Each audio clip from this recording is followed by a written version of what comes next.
నన్ను రేఖ అంటారండి. దీపక్ అనే వ్యక్తి వారం రోజుల నుంచి కనిపించడం లేదు. మీకేమైనా కనిపించాడా? లేదండి.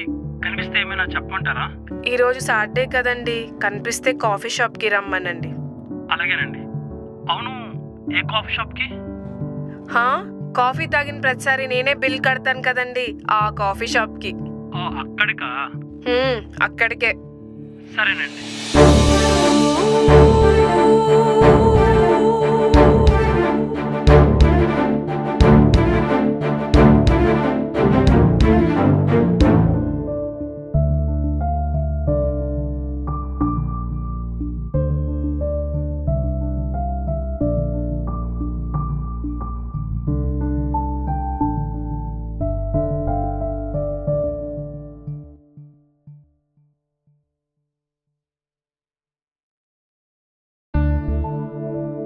Excuse me. చెప్పండి. నేను ఇక్కడ కూర్చోవచ్చా? Sorry, actually I'm waiting for someone. Oh, actually నేను ఎప్పుడు ఇక్కడికి వచ్చినా ఇక్కడే కూర్చుంటా అన్నమాట. Oh, so okay. By the way, నేను మిమ్మల్ని ఎక్కడో చూసాను. మీరేం చేస్తుంటారు? I am an aspiring film maker. Oh అవునా? అయితే నా ప్రాబ్లంకి మీరే సొల్యూషన్ ఇవ్వాలి. నేనా? మీరే. ఎందుకంటే హెల్త్ ప్రాబ్లమ్స్ డాక్టర్స్కే చెప్పాలి, లవ్ ప్రాబ్లమ్స్ ఫిల్మ్ మేకర్స్కే చెప్పాలి. ఎందుకంటే వాళ్ళే సొల్యూషన్ ఇవ్వగలరు. ఓకే, చెప్పండి. కొన్ని సంవత్సరాల క్రితం. ఒక్క నిమిషం. రాహుల్, 2 టీ. చెప్పండి. 2 సంవత్సరాల క్రితం నేనొకడికి ప్రేమలేఖ రాసినట్టుగా వాడే రాసుకుని, దానికి సమాధానం కూడా వాడే ఇచ్చుకొని, అది నా చేతిలో పెట్టి, ఇదే నీకు పెద్ద గిఫ్ట్, నేను దొరకడం అంతకన్నా పెద్ద గిఫ్ట్ అని చెప్పి వెళ్ళిపోయాడండి. ఇంతకీ ఆ లెటర్లో ఏం రాశాడు? చెప్తా. నిన్ను ప్రేమలో పడేయడానికి చేకోసుకుందామనుకున్నా, కానీ ఆ రక్తం చూసి నువ్వు భయపడతావేమోనని జడుసుకున్నా. అబ్బో. మన ప్రేమకి చిహ్నంగా 1 ఎకరంలో గుడి కట్టిద్దామనుకున్నా, కానీ స్థలానికి డబ్బులు లేక ఆగిపోయా. ఓకే. మన ప్రేమ ఫలించడానికి గాడ్కి ప్రేయర్ చేద్దాం అనుకున్నా, కానీ స్కూల్లోనే ప్రేయర్ సరిగా చేయలేని నేను గాడ్కేం ప్రేయర్ చేస్తానులే అని ఆగిపోయా.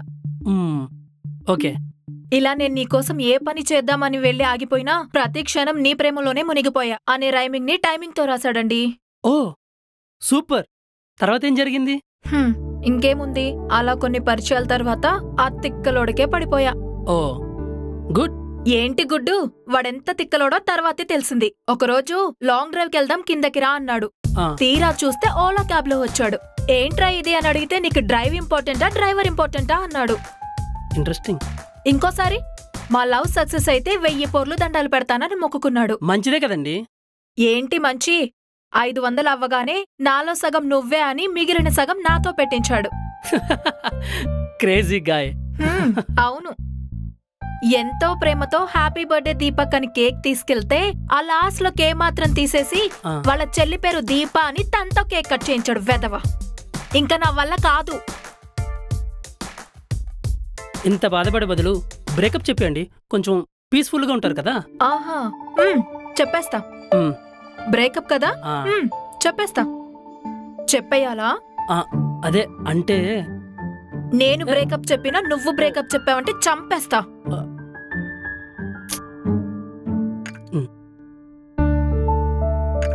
Thank you Rahul.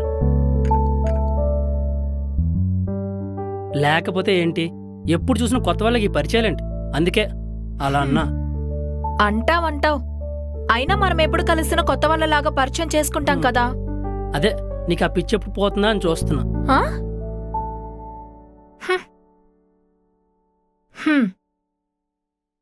ఏంటి?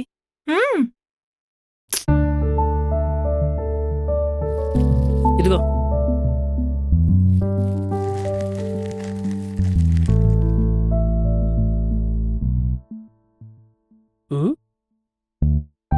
ఓయ్ ఓయ్, అరే సారీ చెప్పాను కదా. ఓ, నెల రోజుల నుంచి కనిపించలేదని కోపమా? నిన్నే. ఓకే సరే, నేను వెళ్తున్నా, బాయ్. మా ఇంట్లో నాకు సంబంధాలు చూస్తున్నారు, నాకు చాలా భయమేస్తుంది. ఏంటి జోక్ చేస్తున్నావా? వద్దులే, అర్థమైంది. అయినా 3 సంవత్సరాల నుంచి మీ ఇంటి చుట్టూ తిరుగుతున్నా మీ వాళ్ళ అంగీకారం కోసం. ఇంకా నేను వాళ్ళకి నచ్చలేదా? నా ప్లేస్లో ఇంకెవరిని ఇంతలా వెయిట్ చేయరు తెలుసా?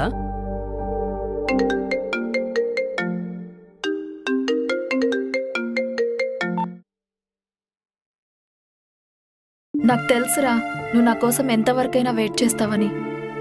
కానీ నాకు అది ఇష్టం లేదు. వాళ్ళకి ఇచ్చిన గౌరవాన్ని వాళ్ళు నిలబెట్టుకోలేకపోయారు. It's not working anymore. Let's get married. ఏమంటావ్? వద్దు. పెళ్ళొద్దా లేకపోతే నేనే వద్దా? అది కాదు.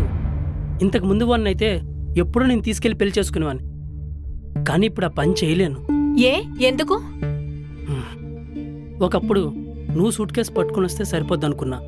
కానీ ఇప్పుడు అదే సూట్ కేసు మీ వాళ్ళకి ఇచ్చి పంపిస్తే ఇంకా బాగుంటుంది అనుకుంటున్నాను. ఓ, ఇదెప్పటి నుంచి? అయినా మా నాన్న అంత ఈజీగా మారరు. అవును, అసలు మీ నాన్న ప్రాబ్లం ఏంటి? మా నాన్నకి ఈ రోజుల్లో ప్రేమ మీద నమ్మకం లేదట. ఎప్పుడైతే మా అక్క లవ్ మ్యారేజ్ చేసుకొని సూసైడ్ చేసుకొని చనిపోయిందో అప్పుడే ప్రేమ మీద నమ్మకం పోయింది. పెళ్లికి ముందు ఉండే ప్రేమ పెళ్లి తర్వాత ఉండదని మా నాన్నకి మనసులో గట్టిగా నాటుకుపోయింది. ఇన్నాళ్ళు మీ నాన్న ప్రాబ్లం నేను అనుకున్నా. అసలు ప్రేమ అంటేనే ప్రాబ్లం అని ఈరోజు తెలిసింది. అయితే ఇప్పుడేమంటావు?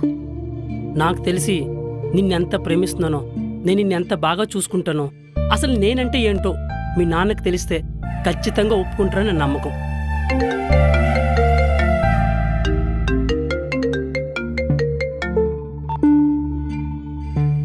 ఏమో, నాకైతే నమ్మకం లేదు.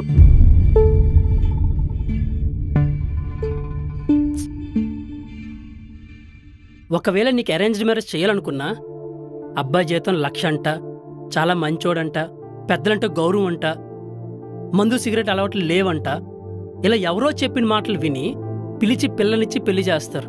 పెళ్లి తర్వాత వాడు ఎదవ అని తెలిసి బాధపడతారు. అదే గుడ్డి నమ్మకంతో నాకిచ్చి పెళ్లి చేయమను. ఆ నమ్మకాన్ని నిలబెడతాను. ఆ నమ్మకం లేకే కదా మనం పెళ్లి చేసుకోవాలంటుంది. మీ నాన్నతో ఇంకోసారి మాట్లాడతా. ఆయన మనసు మార్చడానికి ట్రై చేస్తా. మనం వెయిట్ చేస్తే ఆ పేషెన్స్ లో ప్రేమ ఉండాలి గాని పెయిన్ ఉండకూడదు. ఇంకా వెయిట్ చేయడం అనవసరం.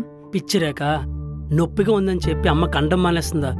బరువుగా ఉందని చెప్పి నాన్న బాధ్యతలు వదిలేస్తాడా? కింద పడ్డామని చెప్పి మనం లేవడం ఆపేస్తామా? దేనికైనా కొంచెం టైం పడుతుంది. ఇంకొంతకాలం వెయిట్ చేద్దాం. నీకేమైనా పిచ్చా? ఒకవైపు పెళ్లేర్పాట్లు జరుగుతున్నాయంటే సినిమా డైలాగులు చెప్తావేంటి? పెళ్ళేంటి? ఇంకా సంబంధాలు చూస్తున్నారు అన్నావు కదా? వాడు మా నాన్న ఫ్రెండ్ కొడుకు. సో అందుకే నో ఎంగేజ్మెంట్, డైరెక్ట్ మ్యారేజ్. అందుకే చెప్తున్నా, ఎక్కడికైనా వెళ్ళిపోయి పెళ్లి చేసుకుందాం. ఏంటి అంతలా ఆలోచిస్తున్నావు? నిన్ను ప్రేమించడం అంటే నన్ను ప్రేమించే వాళ్ళకి దగ్గర చేయడం, అంతేగాని నిన్ను ప్రేమించే వాళ్ళకి దూరం చేయడం కాదు. నన్ను ప్రేమించేవాళ్ళ? అందుకే నన్ను అర్థం చేసుకోకుండా నాకిష్టం లేని పెళ్లి చేయాలనుకుంటున్నారు. అయినా అంతకుముందు మా పేరెంట్స్ ఒప్పుకోకపోతే తీసుకెళ్లిపోయి పెళ్లి చేసుకుంటానన్నావు. ఇప్పుడేమైంది అంత భయపడుతున్నావు? భయం కాదు, బాధ.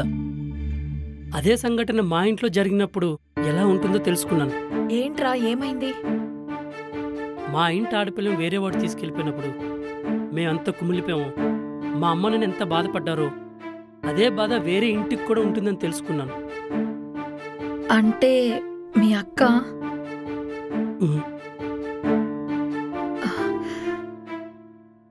మరిప్పుడేం చేద్దాం?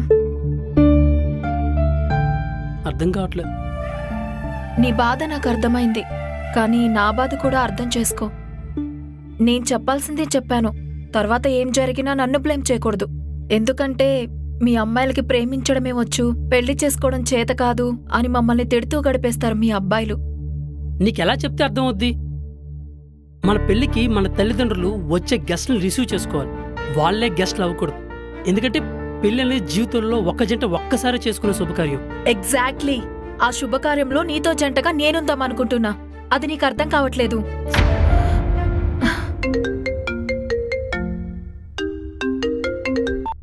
హలో, ఇస్తున్నాను నాన్న. ఎవరు? నాన్న. ఓ అంకులా. అంకుల్ చెప్పండి. బాబు దీపక్, నేను సరిగ్గా అర్థం చేసుకోలేకపోయాను. ఈ రోజుల్లో కూడా ప్రేమకి ఎందుకు అడ్డుపడుతున్నావని నన్ను చాలా మంది అడిగారు. కానీ నేనే నిన్ను వద్దనుకోవడానికి కారణాలు వెతికానే కానీ నిన్ను కావాలనుకోవడానికి కారణాలు వెతకలేదు.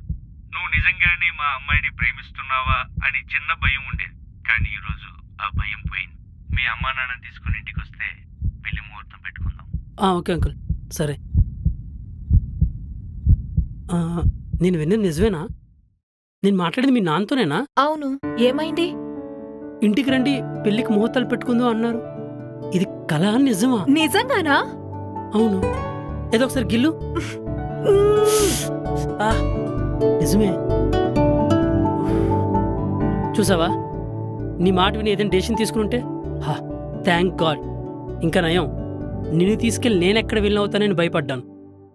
బాబు బుజ్జి, నిన్ను హీరోని చేయడానికి నేను విలన్ అయ్యాను అంతే. ఏంటి, వెళ్ళయ్యావా? ఓ, నీకు స్క్రీన్ ప్లే తెలియదు కదా?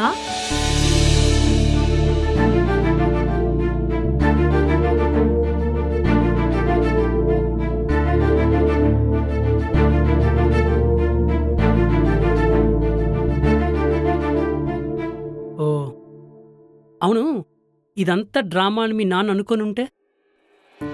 మా నాన్న మనల్ని అర్థం చేసుకోలేదేమో కానీ ఏ రోజు అపార్థం చేసుకోలేదు. అయినా ఇన్ని సంవత్సరాల మన పరిచయంలో ఒక్కరోజు కూడా నిన్ను కలవద్దని మా అమ్మ నాన్న ఎప్పుడు చెప్పలేదు. అంటే దానికి అర్థం నీ మీద కొంచెం ఇష్టముందనేగా. ఆ ఇష్టానికి ఇంకొంచెం క్లారిటీ ఇచ్చా. అమ్మాయిలకి ప్రాబ్లం క్రియేట్ చేయడం వచ్చు అనుకున్నా, కానీ సాల్వ్ చేయడం కూడా వచ్చని ఈరోజు తెలుసుకున్నా. అరే ఏం లేదు, నీకు కూడా బుర్ర బాగా పనిచేస్తుందని చెప్తున్నా అంతే. ఓహో, ఈ హ్యాపీనెస్ లో ఈసారి బిల్లు నువ్వు కడతావా? లేదు, నువ్వే కట్టే. భయ్యా, బిల్ కట్టేసి వచ్చాయి. సచ్చినోడా.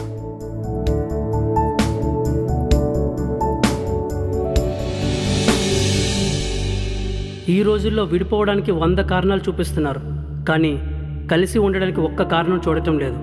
అయినా ప్రేమని మేకప్ తీసేంత ఈజీగా బ్రేకప్ చెప్పే ఈ రోజుల్లో ఎన్ని కష్టాలు వచ్చినా కుటుంబాల కోసం ఆలోచిస్తూ మనిషిని అర్థం చేసుకోవడానికి ప్రయత్నిస్తూ ప్రేమ ప్రయాణాన్ని పెళ్లి దాకా తీసుకెళ్తున్న ప్రేమికులందరికీ ఈ మా లఘు చిత్రం అంకితం.